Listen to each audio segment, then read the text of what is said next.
Good morning, praise Lord. Welcome to this video. எவனை விழுங்கலாமோ அப்படி சொல்லிட்டு சாத்தான் வகை தேடி சுற்றி திரிகிறான் அப்படின்ட்டு வாசனம் இருக்கு. ஸோ அதை பற்றி 2 பாயிண்டர்ஸ் நான் சொல்ல விரும்புகிறேன்.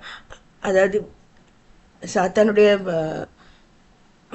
யுத்தம் நடக்கிறது எப்படி அப்படி சொல்லிட்டு நான் நிறைய காரியங்கள்லாம் நான் பார்த்துருக்கேன். என்னுடைய பாஸ்டர்ஸும் சொல்லி கொடுத்துருக்காங்க. சாத்தான் தோற்று போக வேண்டும் அப்படின்ட்டு உறுதியாக நம்ம நிற்கணும். நம்முடைய சிந்தனை முதல்ல அவன் தொடுறான் அப்படின்னு சொல்லிட்டு சொல்லி தந்தாங்க. அது மாதிரி நம்ம ஆலயத்திலே உட்காந்துருந்தா கூட நம்முடைய சிந்தனைகளை அவன் கொண்டு போயிடுவானோ. அதுபோல் நம்ம அங்கே கவனம் செலுத்த முடியாதபடி வேற எங்கேயும் அவன் நம்முடைய கவனத்தை திசை திருப்புறான் அப்படின்னு சொல்லிட்டு சொல்லுவாங்க. அதுபோல் 21 இயர்ஸில் நான் ஊழியத்தை ஆரம்பிச்சிட்டேன்.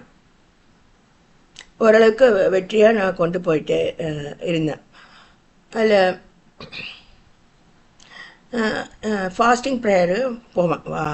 வாரம் சனிக்கிழமை சபையில் வச்சு ஃபாஸ்டிங் ப்ரேயர் 10 to 12 நடக்கும். அதுக்கு நான் போவேன்.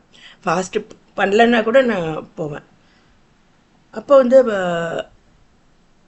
பாஸ்டரை பார்க்கறதுக்கு ஒரு கேர்ள் வந்திருந்தது. ஸோ எப்படி சத்ரு நுழைய முடியும் அதை நான் சொல்ல விரும்புகிறேன். அந்த பொண்ணை எனக்கு நல்லா தெரியும். அந்த பாஸ்டர்கிட்ட தன்னுடைய பிரச்சனையை ஏதோ சொல்ல அது வருது. ஸோ நானும் அதை பற்றி நான் பாஸ்டர்கிட்ட சொல்லியிருக்கலாம். ஆனால் அது சொல்லணும், சொன்னால் ஏதாவது பிரச்சனை வரும் அப்படின்னு சொல்லிட்டு நான் வாய் மூடிட்டே பேசாமல் வீட்டுக்கு போயிட்டேன். சொல்ல ஆரம்பிச்சிருந்தா வீணான கதை, வீணான அதைட்டு பாஸ்டர் ஏதோ எடுக்கக்கூடிய வீணான நடவடிக்கைகள், அதுமாரி ஏதாவது நீங்களும் வாங்க அப்படின்னு அவங்க வீட்டுக்கு போகிறதோ, இல்லை ஹவுஸ் விசிட்டிங் அதுமாரி நானும் போகிறதோ, ஏதோ அது வந்து சரியானதல்ல அப்படின்ட்டு கத்தர் என்னை தடுத்தாருன்னா அந்த பொண்ணை பற்றி நான் பேசவே இல்லை. எனக்கு நல்லா தெரிஞ்சிருந்தாலும் நான் பேசவே இல்லை. ஸோ இது ஒரு எச்சரிக்கை. இது ஸோ நம்ம சர்ச்சிலேயே காணப்பட்டாலும் ப்ரேயருக்கே யாராவது ஒருத்தர் வந்தால் கூட நம்ம அவங்கள பற்றி ஏதாவது நமக்கு தெரிஞ்சிருந்தாலும் நம்ம அதை பற்றி பேசினோன்னாக்கா பிரச்சனை வர்றதுக்கு நிறைய வாய்ப்பு இருக்குது.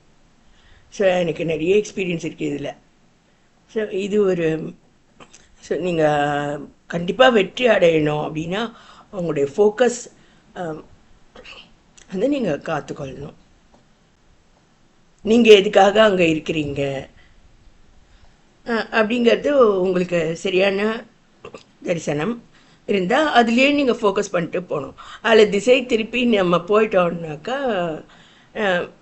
நம்மளால் வெற்றி அடைய முடியறது இல்லை. ஸோ அது ஒரு பாயிண்ட்டு. இன்னொன்று வந்து அதேமாதிரி தான் ஃபோன் பயன்பாடுகள், வேறு நிறைய ஹவுஸ் ஹோல்டு இதில் வந்து சாத்தான் நிறைய கிரியை செய்கிறத நான் பார்க்குறேன். அது நம்ம எரிச்சல் அடையக்கூடிய தருணங்கள் வீட்டிலே உருவாகிறதுக்கு நிறைய வாய்ப்பு இருக்கு.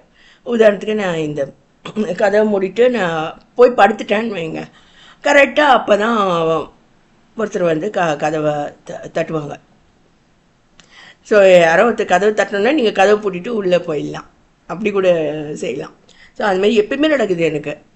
ஸோ ஏதோ ஒன்று வெறுப்பேற்றணும், இல்லை எரிச்சல் அடைய பண்ணணும்னு சொல்லிட்டு சின்ன சின்ன கைப்பிடி துணி ஏதோ நிறைய வாங்கி நான் வச்சாலும் அது அங்கே இருக்கிறதே இல்லை. அதை எடுத்து போயிடணும் அப்படின்ட்டு ஸ்பெசிஃபிக்காக அவங்க வந்து செய்கிற மாதிரி தெரியுது. ஏதோ நம்ம உபயோகப்படக்கூடிய பொருட்கள் அதை வந்து எடுத்து போயிட்டா நம்ம வெறுப்படைவோம் அப்படின்னு நினைக்கிறாங்க. சாத்தானோட பிள்ளைங்க அதுமாரி இருக்கிறாங்க. ஸோ நம்ம எந்த அளவுக்கு ஃபோக்கஸ் பண்ணுறோமோ இல்லையோ அவங்க பயங்கரமாக ஃபோக்கஸ் பண்ணுறாங்க. இன்னொரு பாயிண்டர் என்னென்னா, இந்த ரொம்ப நாள் நான் கஷ்டப்பட்டதுக்கு காரணம் வந்து என் வீட்டிலும் மற்ற சபையிலும் இருக்க விசுவாசிகள் அவங்களுடைய ஆக்டிவிட்டீஸ் அதை பார்த்து நான் விசுவாசி இல்லை அப்படின்னு நினச்சிடுவேன். அவங்க என்னோட பெரிய ஆளுங்கன்னும் பெரிய விசுவாசிகள் பெரிய பரிசுத்தவான்கள் அப்படின்னும் நான் அந்தளவுக்கு இல்லை அப்படின்னும் நான் நினச்சிட்டேன். சரி, இது ஒரு மிகப்பெரிய என்ன சொல்கிறது, நம்மளை டிசீவ் பண்ணதுக்குரிய இது. நம்முடைய அனுபவம் என்னன்னு நமக்கே தெரியல அப்படின்னா அந்த சாத்தான் நம்மளை ஈஸியாக வச்சுடுவோம். ஸோ இதை ஷேர் பண்ணுங்கள்.